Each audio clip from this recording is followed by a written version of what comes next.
Hey everyone, welcome back. It's New Comic Book Day Book Club with you boys, John's Comic Book Kids and White Whale Comics. How you doing? I'm doing great. No more duck. Where's the duck? Well, because I signed up for the free week of super level, which is going away. So don't worry, the duck will be back. Quack. I miss my buddy. Quack. It's Quackers. I wonder if I can I put it up even though I have. I think you can actually. Yeah. Right, hold on. At the it's like media, and then at the top, I think you have the option of putting the duck back.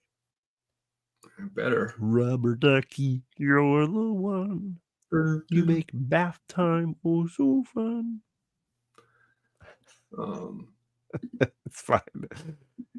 Welcome to Book Club, gang, and we're looking back at back at the best books from March, but specifically some Deviant because it finally wrapped. Yeah, which I mean, not to spoil what I thought of it, but really the only complaint I have is how long it took to come out. Yeah, which is a fair complaint because it was running pretty timely for a stretch, and then it was like 2 months, 7 months, or whatever. Yeah, it really sort of fell apart as far as release dates at the end there. I mean, at the end of the day, like I'd rather have a book come out a little later and have it be of a quality level than have them like sub in an artist or rush it out and have it be not to the standard the rest of the series is. Oh, for sure. So, I mean, now that it's out, it seems like a silly complaint, but didn't enjoy the wait.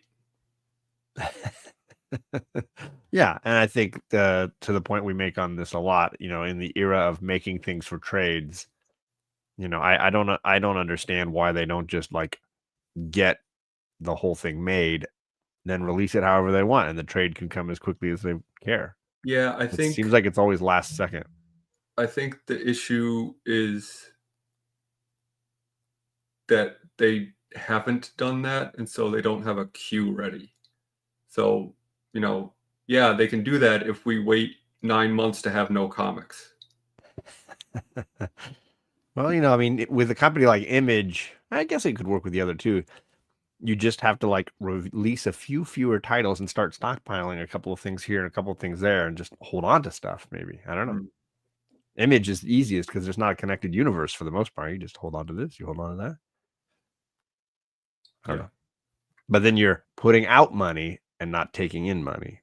Right. Which is not a great business model for those, like you said, those 9 months or whatever. Yeah. I mean, I'm sure Image has bills to pay like everyone else.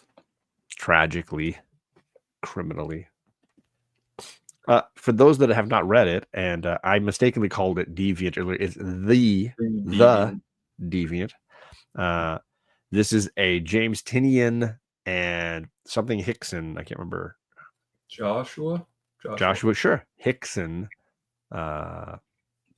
series, 9 issues long, focusing on murders across several different eras that seem to be connected, and a protagonist gentleman who was a young kid when the original crimes were taking place and is now an adult and has a bizarre sort of connection to the crime because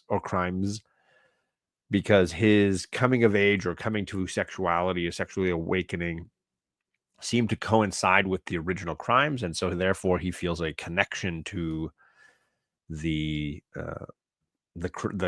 person who was arrested and convicted of the crime. And the original 8 issues had sort of him on the protagonist. Is it Martin? I can't remember what it is. Forget. He barely forgot. Basically wasn't in this. Randall. No, Randall's the guy in jail. I don't know. The protagonist is sort of trying to both solve the crime by interviewing the gentleman in jail convicted of it, and also by he sort of seems to want to purge his connection to it by examining very deeply what it means to be gay, what that label did to him, when he came to his awakening, and how Well, it is tied in his mind, at least, to being different and the deviant. yeah. I mean, on the surface, he is interviewing the guy because he is an author, a comic creator who is trying to make a somewhat autobiographical slash historical story about Right. his life and these crimes, which is why he's interviewing the guy. But yes, I mean, obviously, there's a much deeper levels of why he is speaking to this convicted For sure. murderer, which also, at the very least, the convicted character, who the man who's convicted of the crimes, um, denies having anything to do with it the whole series. Yeah. But he also seems to get some joy out of needling the people that come to talk to him. Yeah, Right. It seems to be the only distraction to probably a very uh, depression filled existence, yeah, is to kind of have an interaction where he's making the other person he's talking to uncomfortable. There seems to be yeah, some fun in that for right. And him. kind of saying, "No, I didn't do it," wink. But Right. is he winking because he did it, or is he winking it just because, like, he's like, "Well, this is the cards I've been dealt. I might as well have some fun with it." Right. So there's a lot of questions on that regard, So which I'm sure we'll get into. But on yeah. the other side of the coin, meant these years later. So the murders that took place, the initial murders, were um, related to Christmas and were very gruesome. And the murderer wore a Santa suit and this creepy mask. And now that this guy is interviewing the man who was convicted of these crimes, there is a copycat killer on the loose doing similar murders. Yeah. The Which, protagonist, by the way, is named Michael. who is then arrested for said crimes. Yeah. Um, And will he and the get start of convicted? this, yeah, right, yeah. And the start of this issue has the FBI agent Hall driving around in the snowstorm trying to find Michael's boyfriend, who seems to have picked up where Michael left off. Now that Michael's in jail, his boyfriend is trying to sort of clear Michael's name, and it's Right. led him to this gay bar in the middle of the night. And the last issue ended with the killer showing up at the bar, and this issue sort of picks up right there with a showdown with this axe murderer and the FBI agent sort of like hot on their trail. Yeah. But also in him trying to pick up where the boyfriend left off, puts himself both in the crosshairs of the murderer and the crosshairs of the police, who think that maybe he is also involved. So just bad from all angles. Yeah. Right. Yes. Um, A bloody mess. Luckily for both him and his boyfriend, like you said, the murderer shows up at the bar with the FBI agent there, who then is like, they have a showdown, and he gets eventually arrested, exonerating the boyfriend and the main character. Yeah.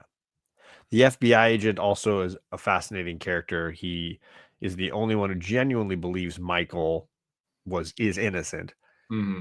but he can't go out too far on that limb because being gay himself, he's worried that it will taint his professionalism in some manner, that he will not be, that his feelings that Michael is innocent and that the killer is still out there won't be validated because clearly he's emotional. But the reality is, Agent Hall seems to be the most emotionless character in the Yeah. series. He seems to be the most even keel among any of the characters. But I mean, I am sure that is a concern, like and not just for gay, homosexual, LGBTQ people in such positions, but even like any minority position. And he's African And American also as well, black. so Yeah. he's a So minority on a couple of levels. if it were a black person who was arrested, you could say the same thing, that people might say, "Oh, you're just biased because of the color of your skin. So you're just biased because of your sexuality." So yeah, he clearly is not, but him worrying about that, I can see makes sense. Totally. So I guess let's talk about the final issue. Do we want to go through the story points, or do we want to talk how we felt about it? What are your feelings here? Little column A, little column B, I guess. All right. Obviously, this issue has a sort of action-packed beginning as Agent Hall and the killer and the boyfriend, who's still there but clearly a little drunk and a little like freaked out by the murder that happens, because he was Michael's boyfriend was talking to a friend of theirs who does fall under the blade of the axe of the killer. So in the end, it's kind of like he's just really just freaking out. He's told by Hall to go to watch the back entrance of this place. Yeah. Which I was like, oh, that's not going to go well. Not going to go. Yeah, which didn't seem like an actual thing a law enforcement agent would do, but worked for the story, I guess. Right. Yeah, it's also a busy snowstorm that's probably keeping a lot of people away, and the backup is on the way, but maybe in the storm. What's up, Gordon? Hey, Gordon, this isn't D&D. What are you doing here? It's good to see you, man. So yeah, it all kind of culminates in a fight inside, and then the killer runs out and sort of is tackled by Michael's boyfriend, and then the mask is pulled off, and it's revealed to be the prison guard, most closely, I guess, proximity-wise, closest to the killer who was captured for the original crimes. Right. In that jail. Only after a point, because he took over for someone. Yeah. And when he's about to kill Michael's boyfriend, Agent Hall does make it out back and shoots him and catches him and arrests him. And they drag him back inside because they don't want him to die. They want to make sure that they can get a conviction on him and he can exonerate Michael. Right.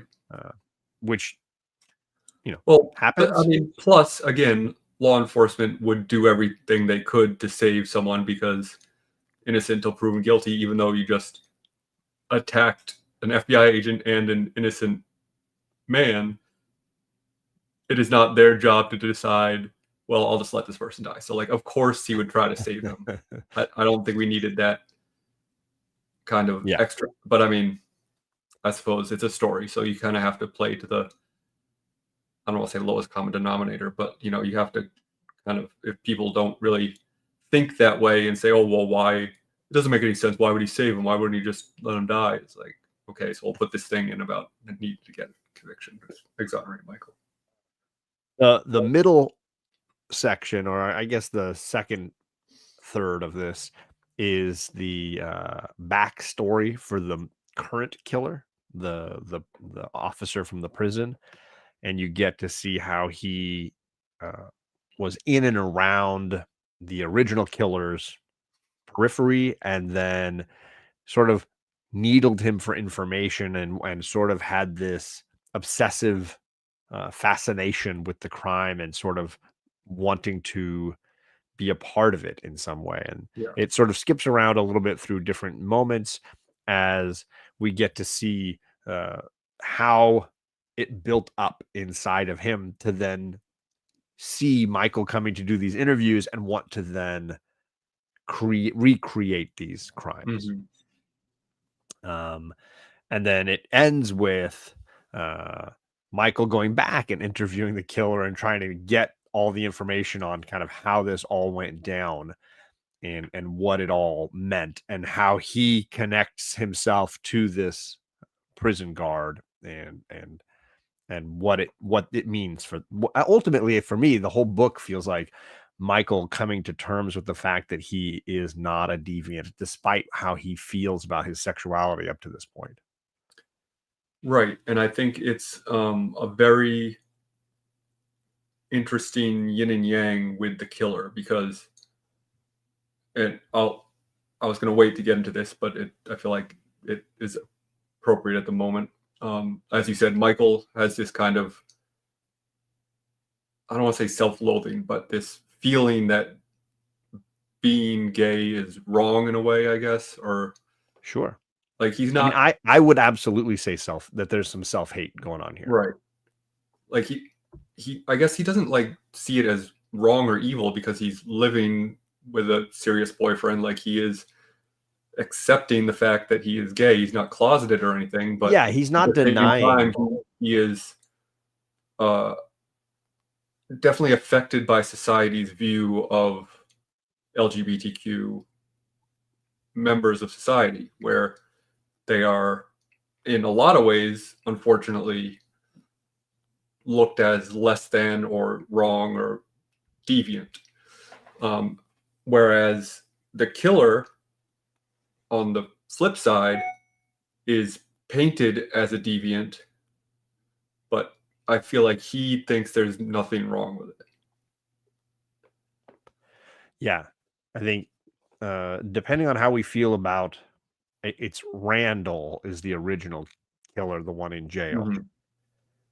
Depending on how we feel about him, and I will say that's my biggest, I would say, I don't want to say disappointment, my biggest expectation versus reality difference was that we don't find out who the original killer was. We don't find out how or if or in what way Randall was connected to the original crime. They don't go into any details about the original crime. This is specifically focused on this finale, at least focused on the new killer. And I think the prison guard and Michael both see a portion of themselves in Randall. I mean, Michael definitely does. I got the sense from the prison guard's conversations that he sees a portion of himself in Randall. Whether that exists or it's in the prison guard's imagination there's no evidence, right? We don't know for sure Randall's story. We just know what he tells us, and he does enjoy messing with us. But a big portion of the first half of the series is Michael and Randall talking, and Michael not subtly at all relating to him. Yes. In a lot of ways. Yeah. But to your point about not finding out who the real killer is or if he really did it, it's funny because the whole time reading the series, I felt like Randall was innocent until the last page, where I was like, "Oh no, he did it." So you feel no, go ahead. It ends with him, with Michael giving Randall a Christmas present that really badly wrapped, right? Because the guards opened it to make sure it wasn't anything contraband, right? And Randall was a gift wrapper, like that was his. I don't want to say profession because it's such a narrow window of time to do that, but he was a professional gift wrapper, and so he rewraps a gift rather than open it and says like, "Oh, Christmas has a way to make everything look beautiful." Yes. And that line made me think, "Oh, you killed these people and still found it beautiful because it was you decorated them in Christmas lights or whatever." But I think that, and maybe I'm reading way too much into this and thinking too much about it, but that's why we're here. So here we go. We're going to do an entire hour on one book. You better dive into it. I feel like he digs his heels in about admitting it, even though he's been convicted, because it doesn't have anything to do with his sexuality. And the crimes were very much connected in the media, at least at the time, when he was arrested, were, oh, he's this deviant, he's a sexual deviant who is gay, who has these pictures of young boys, in his house who then killed people, and he knows that no, that didn't have anything to do with it. Like, he knows that he's sick, but that has nothing to do with his sexuality. And he doesn't want to admit that, oh, yeah, I did it, because then people would say, haha, see, I knew it. You're a homosexual, and that's why you killed these people. And to him, Okay. maintaining that line is more important than telling the truth. My read on him was a little different.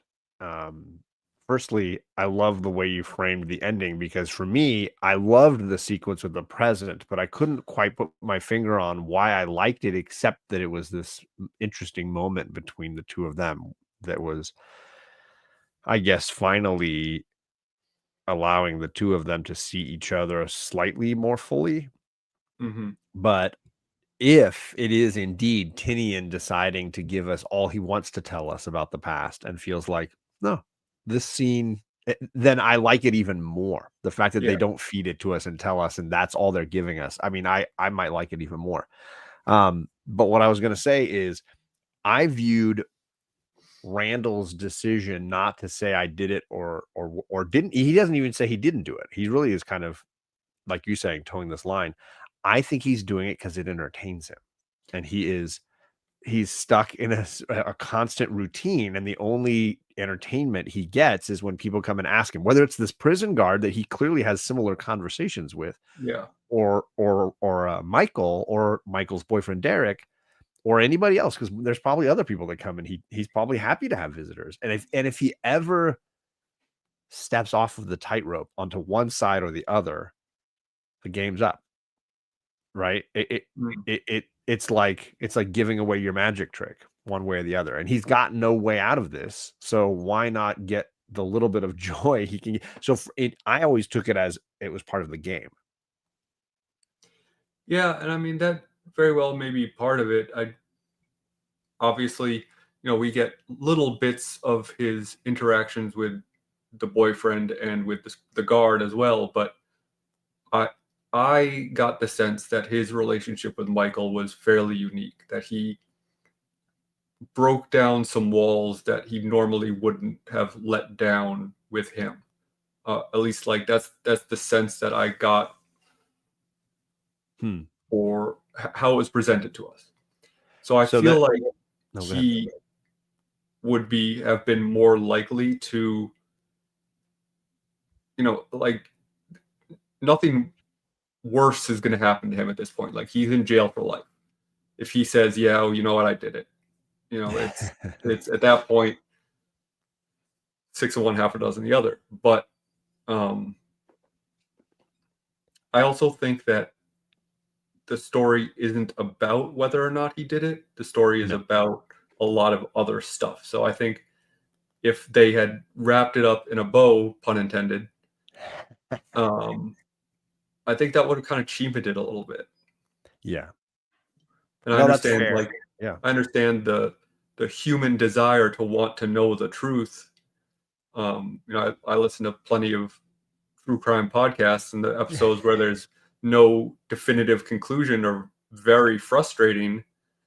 But sometimes it's not about that. Sometimes it's about everything that surrounds it. Yeah. And it was a minor gripe, and it was really my only, honestly, because I think it's partly because I felt like this entire final issue doesn't even really reference the original crimes in any way. And part of me was feeling like, oh, I liked the balance of getting the past and the present. And there's a Mhm. little bit of that, but it's the like near past and the current, Past right? and the It's like, present. yeah. I wanted to point out one sequence in particular that I think led me to feel uncertain still whether Randall committed the original crimes. It's the last time the guard comes to him, where the guard is clearly like derailed and he is on his last legs, and he says, "I want to know what it felt like when you did it." Mm-hmm. And the look on Randall's face is shock, and then it turns to like sadness. Like, he just looks down and he's like, "I want to be left alone. Like, do I have any letters?" And he gets really sullen and kind of quiet. Yeah. And I'm ultimately, I guess my question, because then there's like a few more panels of like, hey, there's a writer from Milwaukee who wants to do some kind of book at you. He wants to come and see you. It's the splintering of the guard and Randall's relationship in some ways, because then obviously Michael shows up and now he's the new toy for Randall, Yeah. and the guard then goes on his spree, right? I took that a little bit differently as well. Like, Well, I want to finish the scene and then yeah, I'd love to sure. hear your thoughts on. Yeah. It ends with the guard saying, "You can talk to me, like tell me, I'll understand." And then he touches Randall's hand and puts it on his face. Like he makes the killer put his hand on the guard's face, and Randall's eyes go really wide. It seems like fear. I'm not sure. And that's it. That's all we get of it. We really don't get any insight as far as what Randall was feeling or thinking in those scenes. And that's what I'm curious. What was your takeaway from that moment? Because it seems important. Yeah. So that moment where he says, "I want to know what it felt like," or,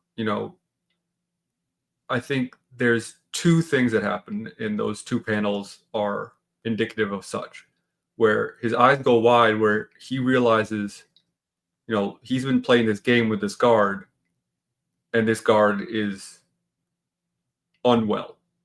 And I think that was the moment that he realizes, oh, this is more serious than I thought. Hmm. And then It, the it sad, was it was it was lighthearted in some way, even though they were talking about pretty awful things. right, because it's just, Part of the game. part of the game. But all of a sudden, where that never happens with Michael, there's never that point of like, Oh crap! Michael's gonna go kill people.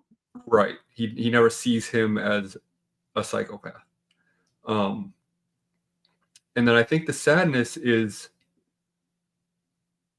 his realization that I thought this guard and I were friends, and he thinks I did these crimes. Whether or not he did them, I feel like he, in a way, felt, oh, I have this connection with this person. Hmm. He probably believes in my innocence, or at least doesn't believe I'm guilty. Whether or not it, he doesn't see me as a murderer. Which he would appreciate being more humanized in some way. Right. So I think that's one of those moments where he's like, everyone is always going to see me this way no matter what. Which you're saying that's what causes that sort of Yeah. remorseful thing. And I think that's why he and Michael become so close in a way, is because Michael, regardless of whether Michael believes he's the killer, never treats him as such. He treats him as a person. Mm. And I think that is why he gets so Yeah. emotional at the end with the present, is because he's like, this is the one person who's treated me like a human being, Well, then, regardless of whether or not he's a crazy psycho killer or not. kiss, kiss, say. Yeah. Uh, Thanks, David Byrne. For me, it's the next bit after he gets sullen when they touch and the Yeah. hand goes to the guard's face and Randall gets really like the look for me. The panel is fear. Yeah. And I can't figure out what he's scared of, because I mean, I don't think he's worried about his own life. I don't think as a killer, I don't think, if he is the killer, I don't know why he would be scared of another killer. I don't know. I can't figure out what that fear emotion, what he's thinking about there, what's causing the fear reaction. I think that and again, it's weird because most of the series I believed he didn't do it.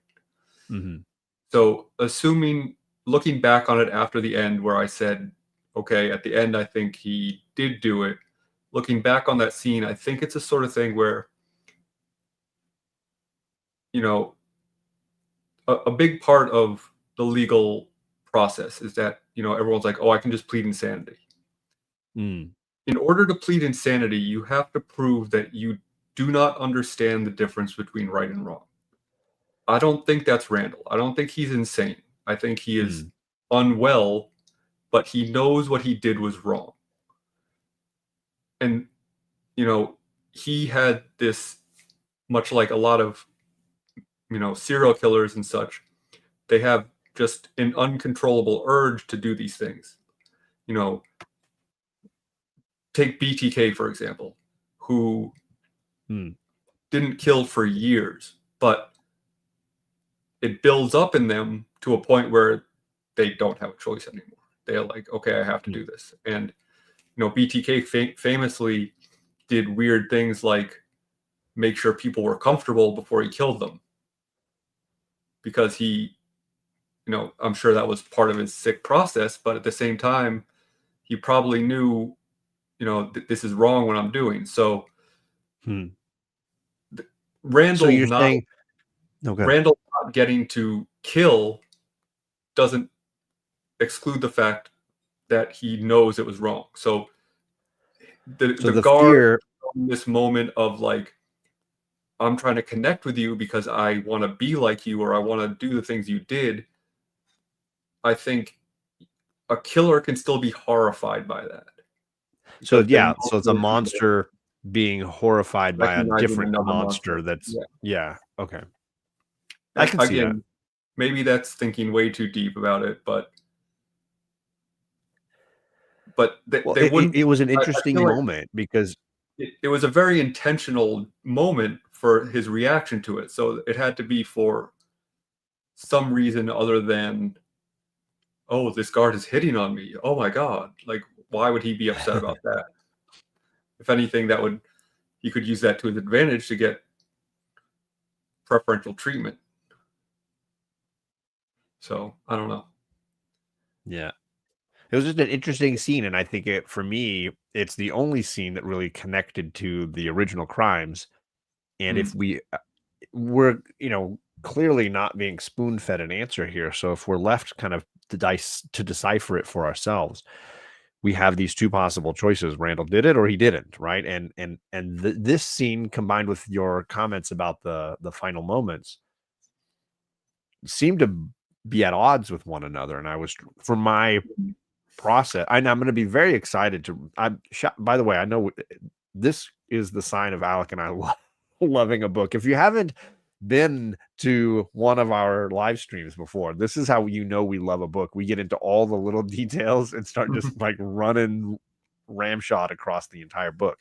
Like I'm excited to read this in a trade where you can like get it all in one big read and maybe see some of that connective tissue. Yeah, right. I think before I read issue 8, I did go back and read the couple of issues preceding it because there was a gap there. But for this issue 9, I had felt, because we had discussed it as our, some of the books that were really important from 2024.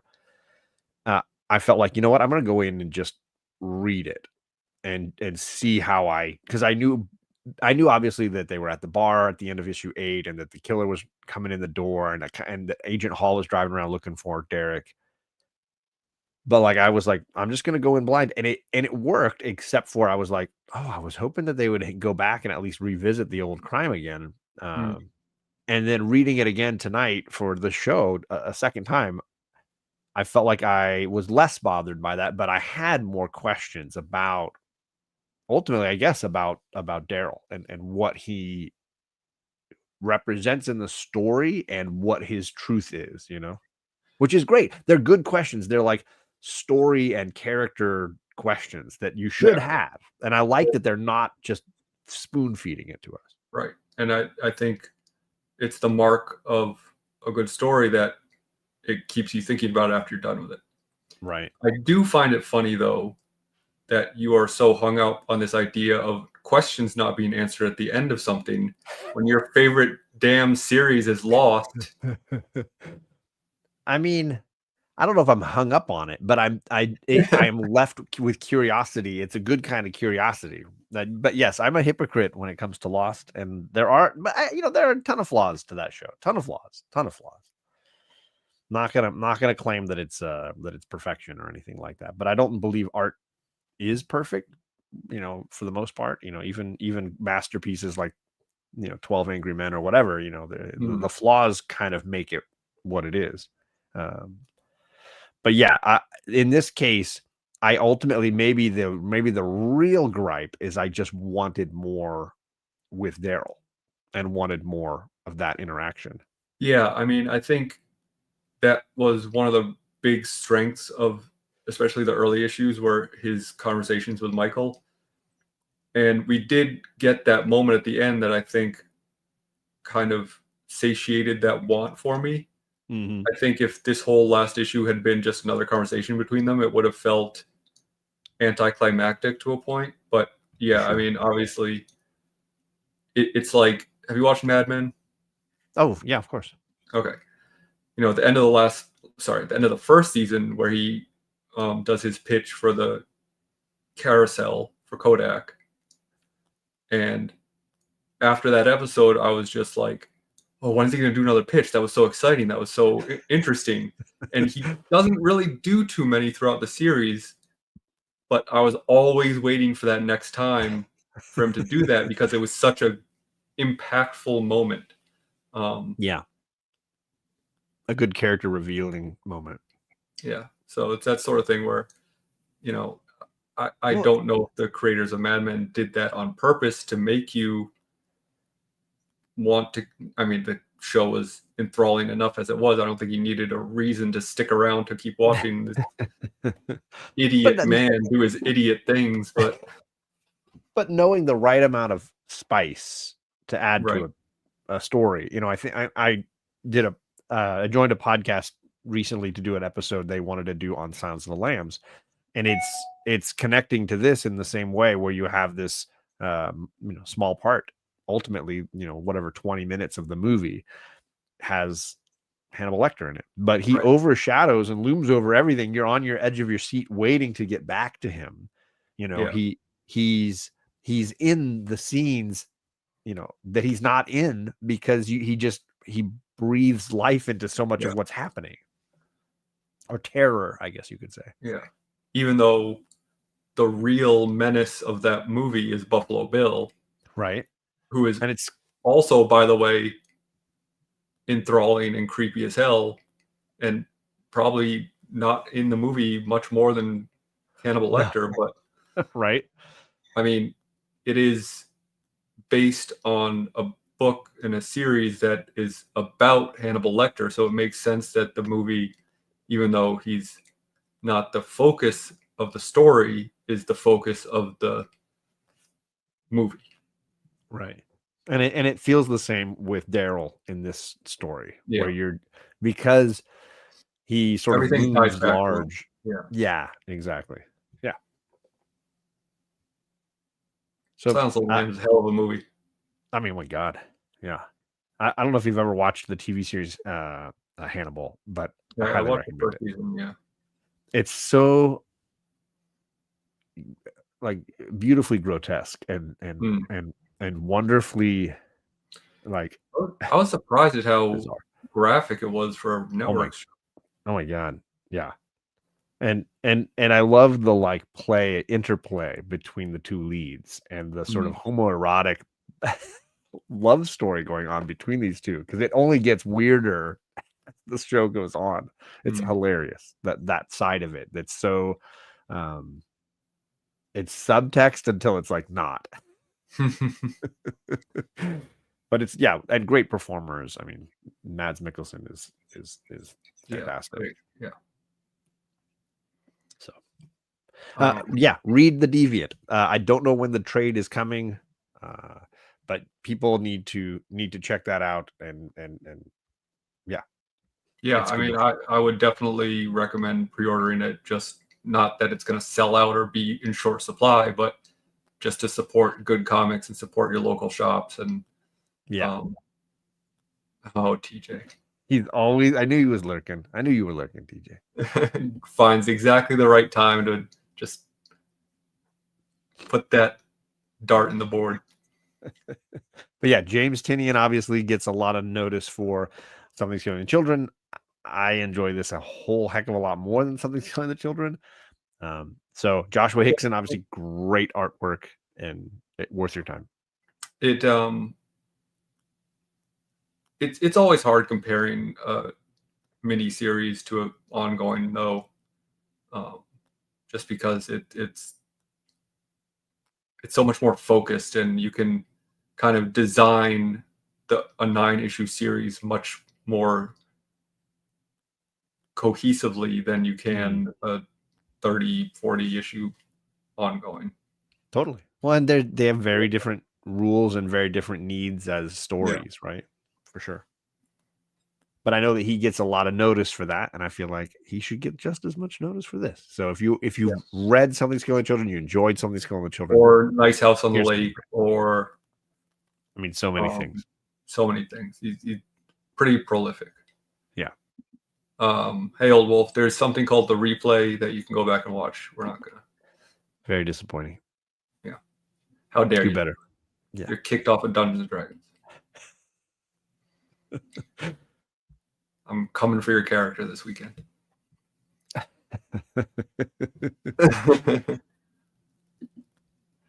All right. Well, any last thoughts? Anything else you want to touch on before we wrap this?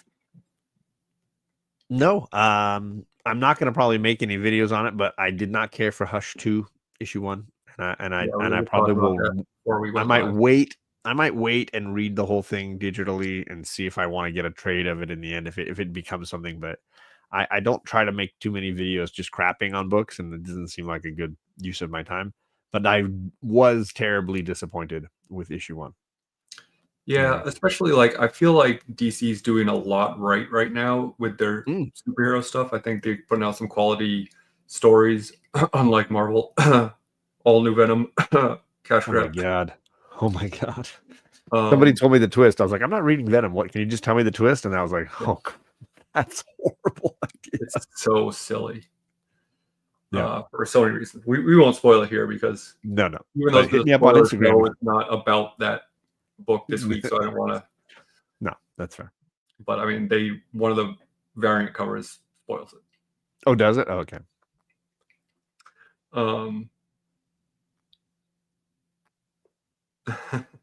He's making fun of your character. He is. Well, thanks, Tony. But yeah, it's a rare misstep for DC. They've been doing pretty well. The Wonder Woman books, specifically, Marvel is doing a lot of silly bull crap right now, I think, and DC is doing some good stuff, for their superhero stuff. But this was clearly I mean, I think there's probably some people that liked it. I definitely. I'm sure there were, and looking at it through a lens of oh, this is a throwback to that era of comic books. It's still not told as well, I think. Yes. I mean, it is kind of like a goofier style of superhero storytelling, although, we've talked plenty about how silly Absolute Batman is, so maybe I'm wrong. Maybe it's all just goofy nonsense. I did like Hush 2 better than Absolute Batman, but whatever. But no, I was as a fan of the original, and a fan of Jim Lee's art, at least most of his earlier stuff, I should say. It was a surprise that I didn't even halfway like it. I was surprised, but I'm sure it made DC a lot of money. So, a crap ton, yeah, absolute crap ton. In that case, it's a success in their eyes, I'm sure. Although we'll see how well the following issues do and how well Batman continues. I mean, it's Batman. It's always one of the top couple selling books, but I'm always curious about the drop off after something like this, where it's this big thing everyone rushes out to get. And I assume DC or Marvel, whoever puts these things out at the time, hopes that there will be some carryover for people to continue to read their series. And I wonder how the numbers are going to look pre-Hush 2 and post-Hush 2. Yeah. That's shop talk. That's not what you're here for. You're here for a story. So yeah, Deviant, the Deviant, definitely highest recommendation. If you haven't read it, it's really something excellent. Tony, I'm gonna wait until it's all done, and I'll read it Yeah, maybe digitally. Unless I hear amazing things from fans all the way to the end, then I might get the trade before I read it digitally. yeah, but people like Blood Sausage too. People are idiots. Thanks, Bill Murray.